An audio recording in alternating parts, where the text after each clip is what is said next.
যে পবিত্ৰ ক্ষণতে উজ্বলি উঠা খ্ৰীষ্টৰ জ্যোতি গ্ৰহণ কৰাই ভক্তি বচন এই মাথোন আমাৰ মিনতি গ্ৰহণ কৰাই ভক্তি বচন এই মাথোন। নমস্কাৰ প্ৰিয় দৰ্শক, প্ৰভু যীশুৰ গৌৰৱ হওক আৰু তেওঁৰ পবিত্ৰ নামত আপোনালোক সকলোকে এই অনুষ্ঠানলৈ আদৰণি জনাইছোঁ। যাৰ লগত আমাৰ ফোন যোগে বা মেছেজ যোগে কথা হয়, আমি গম পাইছোঁ যে ঈশ্বৰৰ বাক্যৰ দ্বাৰা তেওঁলোক আশীৰ্বাদপ্ৰাপ্ত হৈছে। আমি আশা কৰোঁ আপুনি যদি এতিয়াও আমাৰ লগত যোগাযোগ কৰা নাই, তেন্তে ফোন বা মেছেজ যোগে আমালৈ যোগাযোগ কৰক। মংগলময় ঈশ্বৰে আমাক সদায় আশীৰ্বাদ কৰে। ঈশ্বৰৰ বাক্য পঢ়িলে আৰু শুনিলে আমি জানিব পাৰোঁ আমাক কি প্ৰয়োজন আছে, আৰু সেইদৰে আমি তেওঁৰ ওচৰত প্ৰাৰ্থনা আৰু নিবেদন জনাব পাৰোঁ। এই জীৱন্ত বাক্য শুনাৰ আগতে আহক আমি নিজকে প্ৰস্তুত কৰিবলৈ এটি গীত শুনো। তোমাৰ কাষলে আহিছোঁ পিতা, আজি মোক জিৰণি দিয়া। তোমাৰ কৰুণা মাগিছোঁ পিতা, তুমি মোক কাবতি লোৱা। তোমাৰ কাষলে আহিছোঁ পিতা, আজি মোক জিৰণি দিয়া। তোমাৰ কৰুণা মাগিছোঁ পিতা, তুমি মোক কাবতি লোৱা।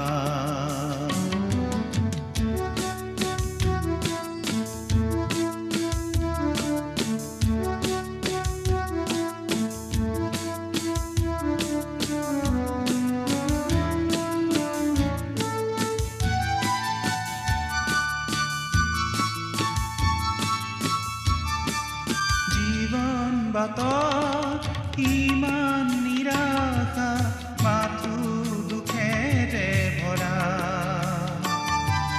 প্ৰতিক্ষণে মই ইমান অসহায়, যেন অকলশৰীয়া।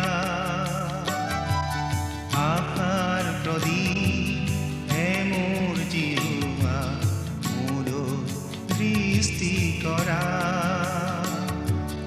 আশাৰ প্ৰদীপ হে মোৰ জিহুৱা, মোলৈ দৃষ্টি কৰা। তোমাৰ কাষলে আহিছোঁ পিতা, আজি মোক জিৰণি দিয়া। তোমাৰ কৰুণা মাগিছোঁ পিতা, তুমি মোক সাৱটি লোৱা।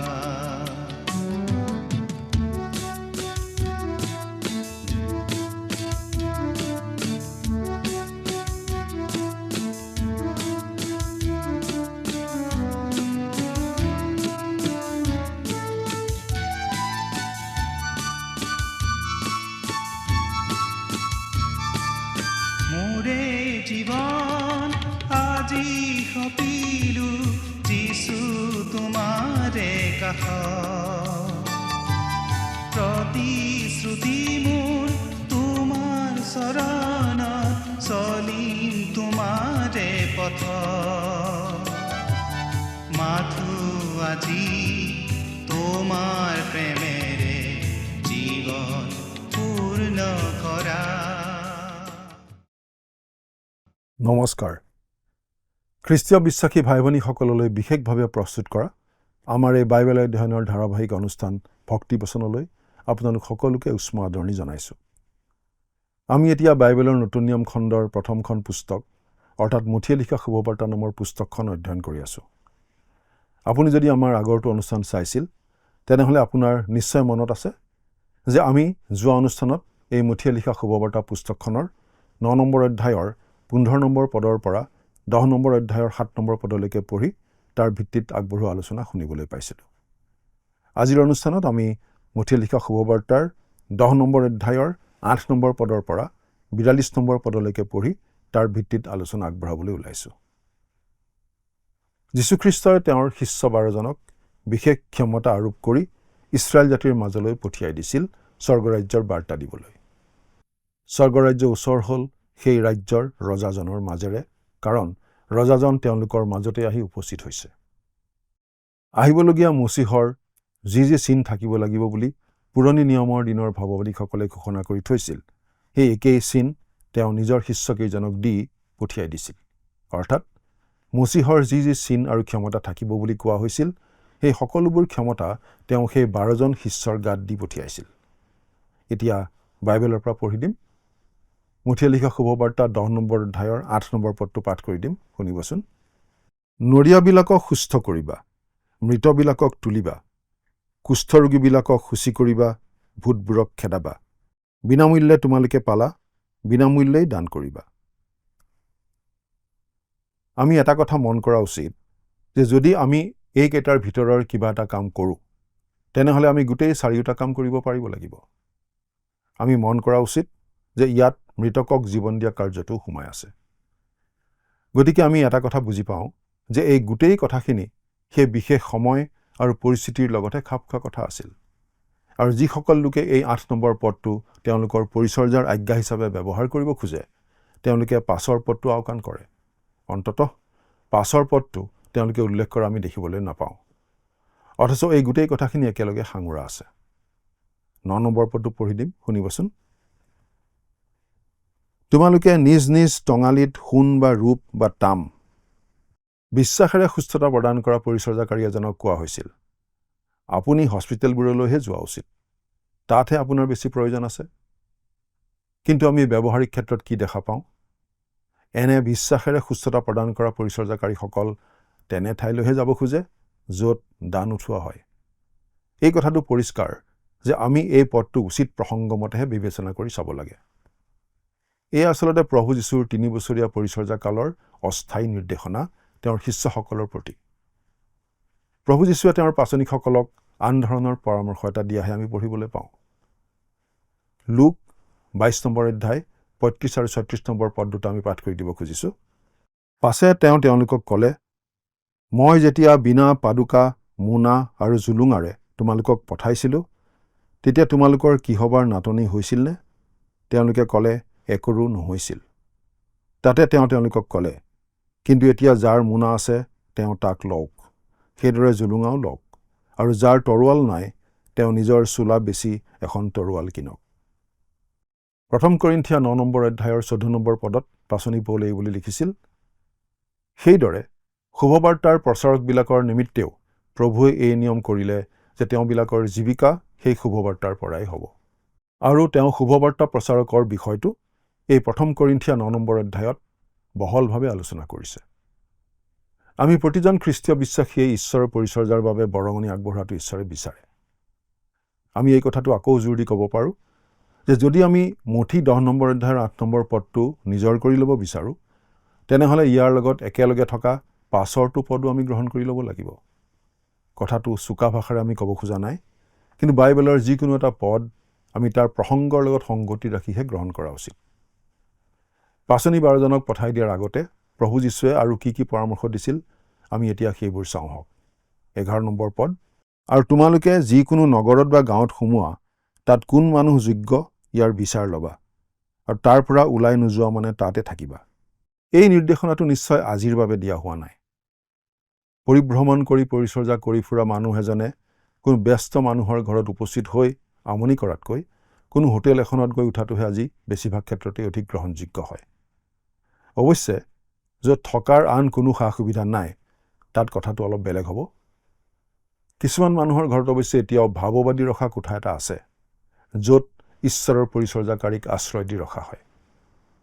তেনে অতিথিপৰায়ণ লোক আমাৰ দেশত নিশ্চয় এতিয়াও বহুত আছে। তেনেকুৱা মানুহৰ ঘৰত থাকিবলৈ পোৱাটো নিশ্চয় বৰ ভাল লগা কথা। কিন্তু আজি আমাক প্ৰভু যীশুৱে কোনো এখন চহৰলৈ গৈ এনেদৰে কোৱাটো নিশ্চয় নিবিচাৰে। এই চহৰৰ কোন উপযুক্ত? আপোনালোকৰ মাজত অতি অসাধাৰণ ধৰণৰ খ্ৰীষ্টিয়ান কোন আছে? তাৰ পাছত সেই মানুহজনৰ ঘৰলৈ গৈ দুৱাৰত টুকুৰিয়াই, শুনিছেনে, মই আহিছোঁ, এই বুলি কোৱাটো নিশ্চয় প্ৰভুৱে বিচৰা নাই। আমি এই কথাটো আকৌ ক'ব খোজোঁ যে প্ৰভু যীশুৱে সেই 3 বছৰীয়া সময়খিনিৰ কাৰণে তেওঁৰ লোকসকলক এয়া সাময়িক পৰামৰ্শহে দিছিল। সেয়া আছিল স্থানীয় পৰিস্থিতিৰ লগত খাপ খোৱাকৈ দিয়া নিৰ্দেশনা। গতিকে আমি কথাখিনি উচিত প্ৰসংগৰ কথা মনত ৰাখিয়ে চোৱা উচিত। 12 আৰু 13 নম্বৰ পদ দুটা পাঠ কৰি দিম। আৰু ঘৰত সোমাওঁতে তেওঁক মংগলবাদ কৰিবা, আৰু সেই ঘৰ যদি যোগ্য হয় তেন্তে তোমালোকৰ কুশল তাৰ ওপৰত থাকক, কিন্তু যদি যোগ্য নহয় তেন্তে সেই কুশল তোমালোকলৈ উলটি আহক। ইয়াত ঘৰ মানে থকা ঘৰটো নহয়, কিন্তু সেই ঘৰত থকা গোটেই পৰিয়ালটোক বুজোৱা হৈছে। 14 নম্বৰ পদ। আৰু যিকোনোৱে তোমালোকক গ্ৰাহ্য নকৰে আৰু তোমালোকৰ বাক্যও নুশুনে, সেই ঘৰ বা নগৰৰ পৰা ওলাই যাওঁতে তোমালোকৰ ভৰিৰ ধূলিও জোকাৰি পেলাবা। এইটো আজি আমাৰ বাবে বিশেষ নিৰ্দেশনা নহয় বুলি আমি ভাবোঁ, যে আজিৰ আধুনিক মিছনেৰীসকলে সাধাৰণতে এনেকুৱা কৰা আমি দেখা নাপাওঁ। অন্ততঃ এখন ঠাইত শুভবাৰ্তা দি আন এখন ঠাইলৈ গ'লে আজিৰ শুভবাৰ্তা প্ৰচাৰকসকলে ভৰিৰ ধূলি জোকাৰি থৈ নিশ্চয় নাযায়। অৱশ্যে কিছুমান ঠাইত কিছুমান পৰিস্থিতিত আমাৰ এনেকুৱা কৰিবলৈ মন যাব পাৰে, কিন্তু আমি নিশ্চয় তেনেকুৱা নকৰোঁ। আমি ভাবোঁ এই পৰামৰ্শটো সেই সময়ৰ সেই মানুহখিনিৰ বাবেই দিয়া হৈছিল, সেই পৰিৱেশ আৰু পৰিস্থিতিৰ লগত খাপ খোৱাকৈ। 15 নম্বৰ পদটো পঢ়িম।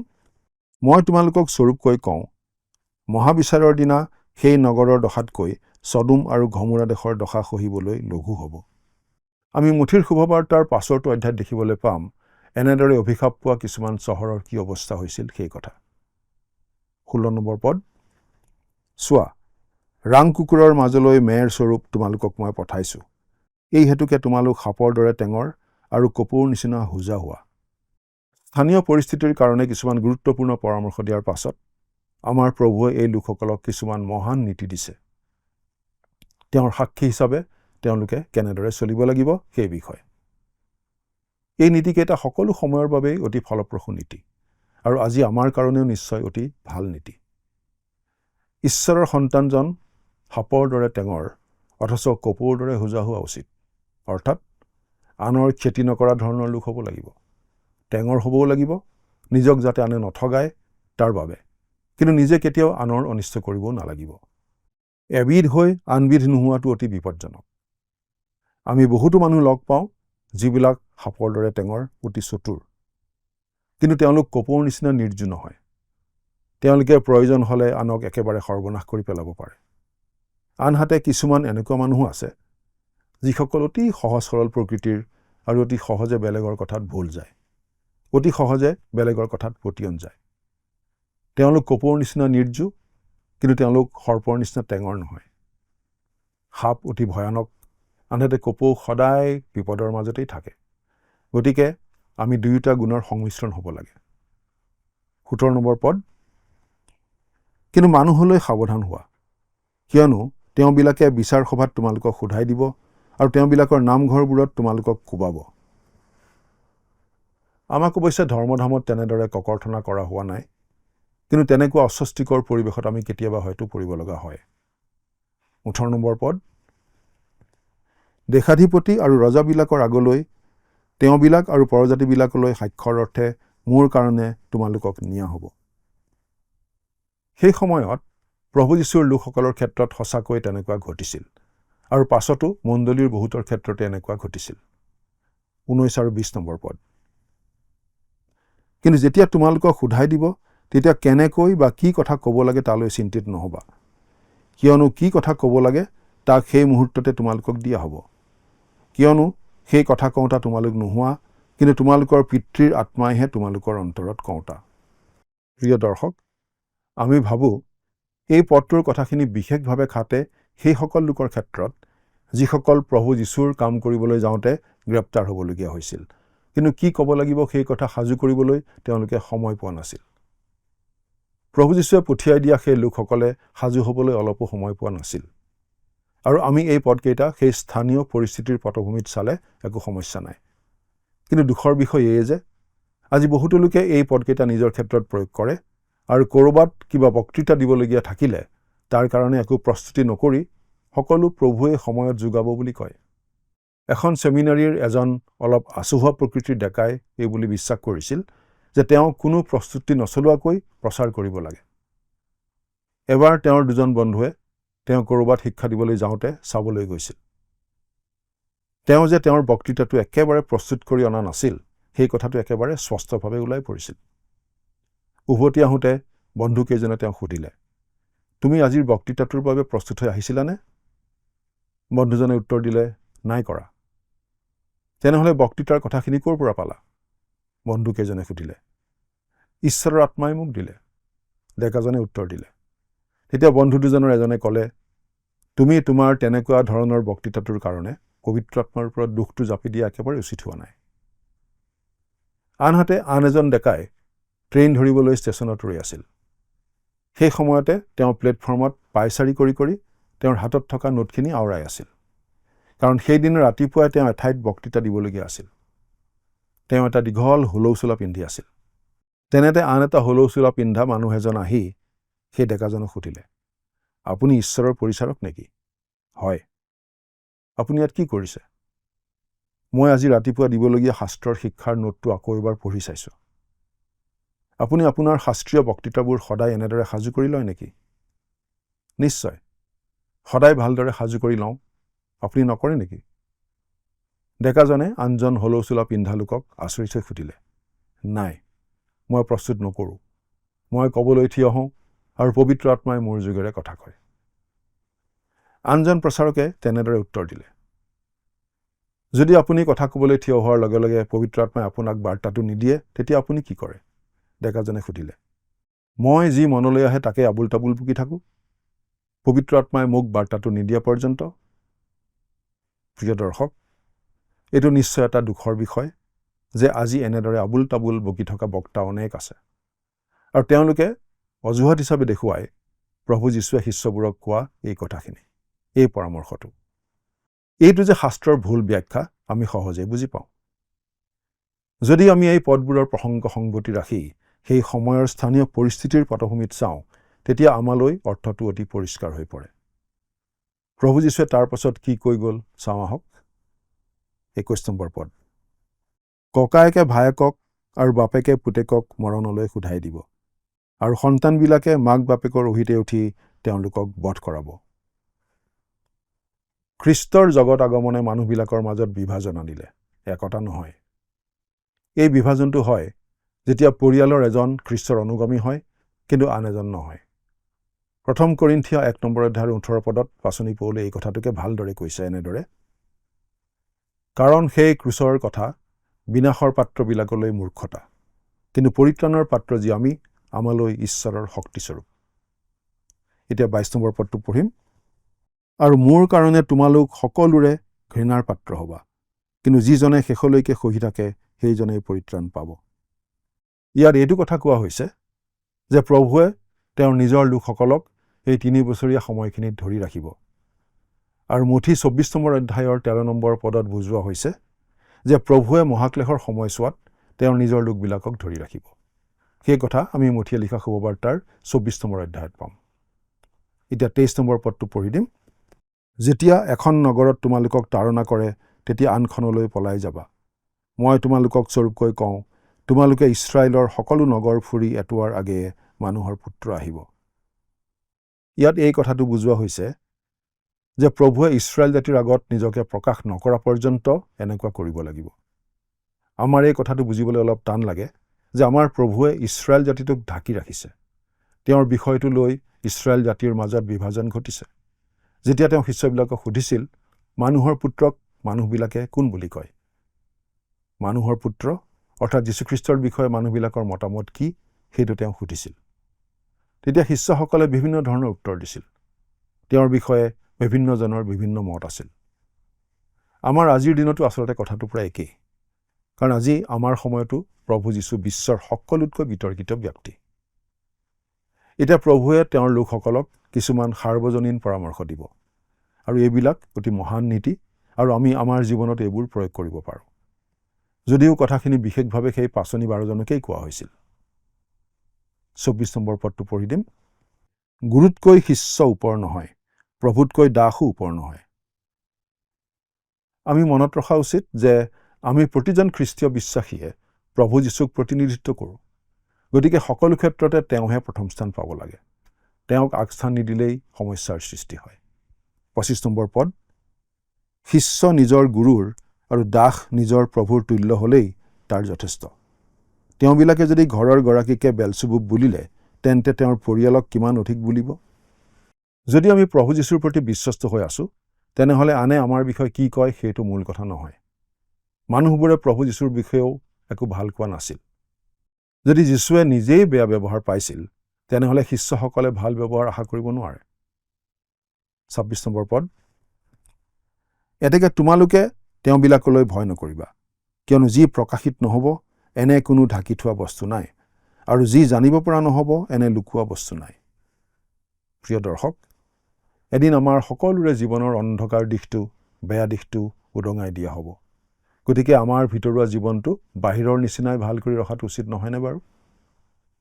27 নম্বৰ পদ, আন্ধাৰত মই তোমালোকক যি কওঁ তাক তোমালোকে পোহৰতে ক'বা, কাৰণ যি শুনা তাক ঘৰৰ ওপৰৰ পৰা ঘোষণা কৰিবা। আমি ভাবোঁ ঘৰৰ ওপৰৰ পৰা ঘোষণা কৰাৰ এটা অতি উত্তম ব্যৱস্থা হৈছে ৰেডিঅ' আৰু টেলিভিছন। ঘৰৰ ওপৰত উঠি এৰিয়েল লগাই আমি টান কেন্দ্ৰবোৰ ভালদৰে শুনিব পাৰোঁ। অৱশ্যে ৰেডিঅ'ৰ প্ৰচলন আজিকালি কমি গৈছে। আজি আমি এনে বিভিন্ন সঞ্চাৰ মাধ্যমবোৰৰ জৰিয়তে ঘোষণা কৰি থাকোঁ। 28 নম্বৰ পদ, আৰু যিবিলাকে শৰীৰক বধ কৰে আত্মাক বধ কৰিব নোৱাৰে, তেওঁবিলাকলৈ ভয় নকৰিবা, কিন্তু যিজনাই আত্মা আৰু শৰীৰ এই দুয়োকো নৰকত নষ্ট কৰিব পাৰে, তেওঁলৈকে ভয় কৰিবা। অৰ্থাৎ আমি ঈশ্বৰলৈহে ভয় ৰখা উচিত। এজন বিখ্যাত লোকক তেওঁনো কিয় ইমান সাহসী বুলি সোধাত তেওঁ উত্তৰ দিছিল, মই এই কথাটোকে শিকিছোঁ যে যদি আপুনি ঈশ্বৰক ভয় কৰে, তেনেহ'লে আপুনি কোনো মানুহকে ভয় কৰিবলগীয়া নহয়। 29 নম্বৰ পদ, দুটা ঘৰ চিৰিকা পইচালৈ নেবেচেনে? তথাপি তোমালোকৰ পিতৃৰ অনুমতিৰ বিনে সেইবোৰৰ এটিও মাটিত নপৰে। কি অপূৰ্ব পদ এইটো! প্ৰভুৱে তেওঁৰ সৰু ঘৰ চিৰিকাটোৰ যত্ন লয়। কেতিয়াবা বাৰু ঘৰ চিৰিকালৈ আপুনি চাইছেনে? জাক জাক ঘৰ চিৰিকাবোৰলৈ চাই চিন্তা কৰি চাবচোন যে সেইবোৰৰ মাজত এটাও আমাৰ প্ৰভুৱে চিনি নোপোৱা নাই। এই কথাটো ভাবিলে আমাৰ মনটো নিশ্চয় ভাল লাগি যায়। 30 নম্বৰ পদ, তোমাৰ মূৰৰ আটাইবোৰ চুলিও গনা হৈছে। প্ৰভু যীশুৱে আমাক ভাল পায়। আমাক আমাৰ মাতৃয়ে যিমান ভাল পায় তাতকৈও বেছি। আমাৰ নিজৰ মাতৃয়ে আমাৰ মূৰৰ চুলি কেতিয়াবা গণিছেনে? কিন্তু ঈশ্বৰে আমাৰ চুলিৰ সংখ্যাও জানে। 31 নম্বৰ পদ, এই হেতুকে ভয় নকৰিবা, তোমালোক অনেক ঘৰ চিৰিকাতকৈ বহুমূলীয়া। আমি ভাবি চোৱা উচিত, ঈশ্বৰে যদি ঘৰ চিৰিকাটো ক'ত আছে জানে, আমি ক'ত আছোঁ সেইটোও তেওঁ নিশ্চয় জানিব। তেওঁ নজনা কোনো ঠাই নাই য'লৈ আমি গৈ লুকাই থাকিব পাৰোঁ। 32 আৰু 33 নম্বৰ পদ, এতেকে মানুহৰ আগত যিকোনোৱে মোক স্বীকাৰ কৰে, স্বৰ্গত থকা মোৰ পিতৃৰ আগত ময়ো তেওঁক স্বীকাৰ কৰিম।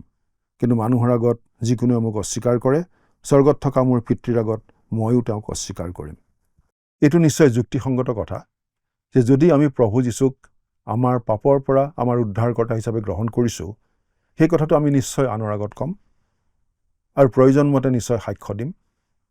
গতিকে 32ৰ পাছত 33 নম্বৰ পদটো পিছে পিছে আহে, ৰাতিৰ পিছত দিন অহাৰ নিচিনাকৈ।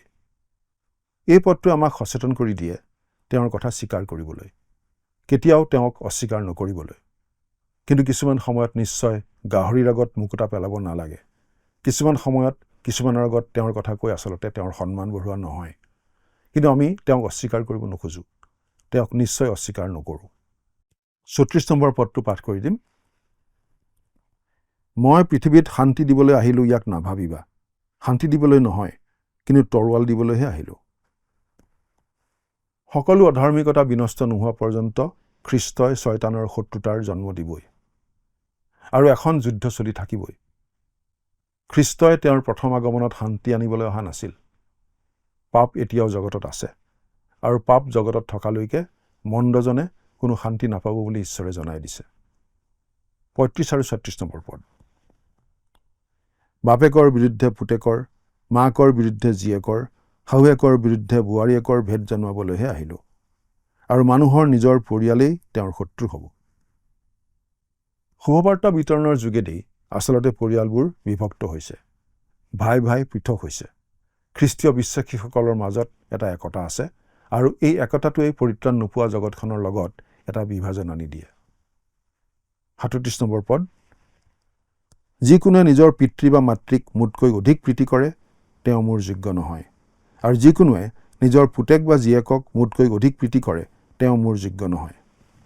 আমি খ্ৰীষ্টত আমাৰ জীৱন সঁপি দি কিবা এটা ত্যাগ স্বীকাৰ কৰিব লগা হ'লেহে প্ৰকৃত উৎসৰ্গিত জীৱনৰ কথা আমি ক'ব পাৰিম। কিন্তু প্ৰভু যীশু বিশ্বস্ত, তেওঁ আমাক কেতিয়াও নেৰে, আৰু সেইটোৱে আচল কথা। 38 নম্বৰ পদ, আৰু যিকোনোৱে নিজৰ ক্ৰুচ লৈ মোৰ পাছে পাছে নাহে তেওঁ মোৰ যোগ্য নহয়। আমাৰ প্ৰভুৱে আমাক এই বুলি কোৱা আমি শুনিবলৈ পোৱা হ'লে আমাৰ বহুতেই যোগ্য নহয়। তাৰমানে আমি তেওঁৰ প্ৰতি উৎসৰ্গিত নহ'লে তেওঁ আমাক ব্যৱহাৰ নকৰে।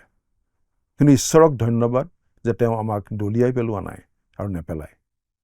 39 নম্বৰ পদ, যিকোনোৱে নিজৰ প্ৰাণ পায় তেওঁ তাক হেৰুৱাব, আৰু যিকোনোৱে মোৰ নিমিত্তে নিজৰ প্ৰাণ হেৰুৱাই তেওঁ তাক পাব। আমাৰ মাংসিক জীৱনৰ বিপৰীতে প্ৰভু যীশুত বিশ্বাস কৰি আমি লাভ কৰা অনন্ত জীৱনৰ কথাটো তেওঁ আমাক দেখুৱাইছে। কোনো মানুহ খ্ৰীষ্টলৈ আহিলে হয়তো তেওঁ প্ৰাণ দিবলগীয়া হ'ব পাৰে তেওঁৰ সেই বিশ্বাসৰ কাৰণে। এই কথাটো প্ৰথম শতিকাৰ পৰাই সত্য প্ৰমাণিত হৈ আছে, আৰু আজিও বহু ঠাইত এই কথাটো সত্য। কোনো মানুহে খ্ৰীষ্টৰ কাৰণে নিজৰ পাৰ্থিৱ জীৱন হেৰুৱালেও তেওঁ অনন্ত জীৱন পাবই, আৰু খ্ৰীষ্টৰ উপস্থিতিলৈ তেওঁ যাব। 40 আৰু 42 নম্বৰ পদ, যিকোনোৱে তোমালোকক গ্ৰহণ কৰে তেওঁ মোকে গ্ৰহণ কৰে, আৰু যিকোনোৱে মোক গ্ৰহণ কৰে তেওঁ মোক পঠোৱাজনকেই গ্ৰহণ কৰে। যিকোনোৱে ভাৱবাদী বুলি ভাৱবাদীক গ্ৰহণ কৰে তেওঁ ভাৱবাদীৰ পুৰস্কাৰ পাব, আৰু যিকোনোৱে ধাৰ্মিক বুলি ধাৰ্মিকক গ্ৰহণ কৰে তেওঁ ধাৰ্মিকৰ পুৰস্কাৰ পাব। আৰু যিকোনোৱে এই সৰুবিলাকৰ এটিকে শিষ্য বুলি এবাটি চেঁচা পানী মাথোন খুৱায়, মই তোমালোকক স্বৰূপকৈ কওঁ তেওঁ কোনো ৰকমেই নিজৰ পুৰস্কাৰ নেহেৰুৱাব। যোহন 15 নম্বৰ অধ্যায়ত প্ৰভু যীশুৱে এই কথাটো পৰিষ্কাৰ কৰি দিছে, যিহেতু জগতে তেওঁৰ লোকবিলাককো ঘৃণাব। যীশু যিমান জনপ্ৰিয় আমি তাতকৈ অধিক জনপ্ৰিয় হোৱা উচিত নহয়। তেওঁৰ প্ৰতি আমাৰ বিশ্বস্ততাৰ জোখটো কি তেওঁ আমাক জনাই দিছে। ভাৱবাদীসকলে আৰু ধাৰ্মিকসকলে লাভ কৰা পুৰস্কাৰৰ সৈতে আমি লাভ কৰা পুৰস্কাৰ তুলনা কৰি। যদি আমি এজন ভাৱবাদীৰ দৰে প্ৰভু যীশুৰ সপক্ষে থিয় দিওঁ তেনেহ'লে আমি ভাৱবাদীৰ পুৰস্কাৰ পাম। আমি যদি এজন ধাৰ্মিক লোকৰ দৰে তেওঁক গ্ৰহণ কৰোঁ তেতিয়া আমি ধাৰ্মিক মানুহৰ পুৰস্কাৰ লাভ কৰিম। কিন্তু যদি আমি তেওঁক আমাৰ প্ৰভু আৰু ত্ৰাণকৰ্তা বুলি স্বীকাৰ কৰোঁ তেতিয়া আমি সম্পূৰ্ণ পুৰস্কাৰ পাম। আমাৰ প্ৰভু এই কথা পৰিষ্কাৰ কৰি দিছে যে আমাৰ পুৰস্কাৰ নিৰ্ভৰ কৰে আমাৰ বিশ্বস্ততাৰ ওপৰত। প্ৰভু যীশুক যদি আমি আমাৰ প্ৰভু আৰু ত্ৰাণকৰ্তা বুলি স্বীকাৰ কৰিছোঁ, আমি তেওঁৰ প্ৰতি সেই উৎসৰ্গিত জীৱন প্ৰদৰ্শন কৰি থকাৰ লগতে তেওঁৰ পৰিচাৰক আৰু আন আন বিশ্বাসকাৰীসকলৰ প্ৰতিও আমাৰ দায়িত্ব পালন কৰি থকা উচিত। আজিলৈ আমি ইমানতে সামৰণি মাৰিব খুজিছোঁ। পৰৱৰ্তী অনুষ্ঠানত পুনৰ লগ পোৱাৰ আশা ৰাখিছোঁ। কিন্তু তাৰ আগতে আহকচোন খন্তেক প্ৰাৰ্থনাত মূৰ্ণত কৰোঁ। স্বৰ্গত থকা মৰমীয়াল পিতৃ ঈশ্বৰ, তোমাক অশেষ ধন্যবাদ, কিয়নো তোমাৰ বাক্য অধ্যয়ন কৰিবলৈ তুমি আমাক আকৌ এই সুযোগ দিলা। প্ৰভু, আমি প্ৰাৰ্থনা কৰিছোঁ তোমাৰ বিশ্বাসী সন্তান হিচাপে এই পৃথিৱীত সকলো পৰিস্থিতিতেই তোমাৰ প্ৰতি যেন আমি বিশ্বস্ত হৈ বাধ্য হৈ চলি থাকিব পাৰিম। আমাৰ সকলোকে মনত এনে দৃঢ় বিশ্বাস দিয়া আৰু তোমাৰ উপস্থিতি সকলো সময়তে আমাক অনুভৱ কৰি থাকিবলৈ দিয়া। আমাৰ দৰ্শকসকলকো তুমি বিশেষভাৱে আশীৰ্বাদ কৰা, কিয়নো প্ৰাৰ্থনা ত্ৰাণকৰ্তা প্ৰভু যীশুখ্ৰীষ্টৰ নামত আগবঢ়াইছোঁ। আমেন। প্ৰিয় দৰ্শক, আমি ঈশ্বৰৰ পবিত্ৰ বাক্য অধ্যয়ন কৰিলোঁ। আপোনাক ধন্যবাদ আপুনি আমাৰ লগত জড়িত থকা বাবে। পৰৱৰ্তী অনুষ্ঠানত পুনৰ লগ পাম। ঈশ্বৰে আপোনাক কুশলে ৰাখক। নমস্কাৰ।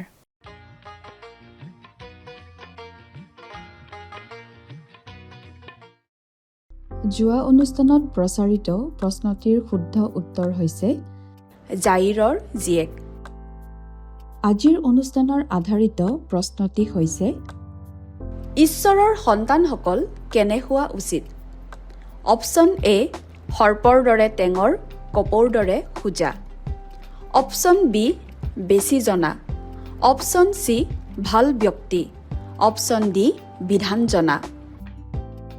প্ৰিয় দৰ্শক, আজিৰ প্ৰশ্নৰ সঠিক উত্তৰটো আজি সন্ধিয়া 6 বজাৰ আগেয়ে আপোনাৰ নাম আৰু ঠিকনাৰে সৈতে আমালৈ 742984 40242 নম্বৰত SMS নাইবা হোৱাটছআপৰ যোগে প্ৰেৰণ কৰক।